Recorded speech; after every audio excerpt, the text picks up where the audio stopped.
Garlic bread बनाएंगे जो कि बच्चों को बहुत ही पसंद होती है। और मैंने 3 कलियां गार्लिक ली हैं और इसको मैं अभी ग्रेट कर लूँगा इस बटर में। ये ग्रीन हर्ब्स इसमें ली हैं जो ऑर्गेनिक है।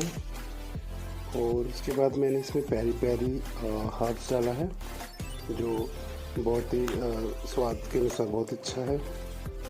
और इसको डालने के बाद इन सबको मैं अच्छी तरह मिक्स कर लिया। मैंने एक स्लाइस ले लिया और स्लाइस लेने के साथ मैंने इसमें क्या किया है कि इसमें चीज़ी स्लाइस की आपको इसमें अंदर से भी टेस्ट आए। जैसे अभी मैंने इसमें पेरी पेरी मसाला डाल दिया है और इसमें थोड़ा सा इसको फ्लैट कर दो, इसको अच्छी तरह से मिला दो। उसके स्लाइस लेके मैंने इसको ब्रेड की तरह बना लिया। पूरा ब्रेड मिक्सर लगा के उसको अच्छी तरह सेक लेंगे और जैसे बाहर काट दिया है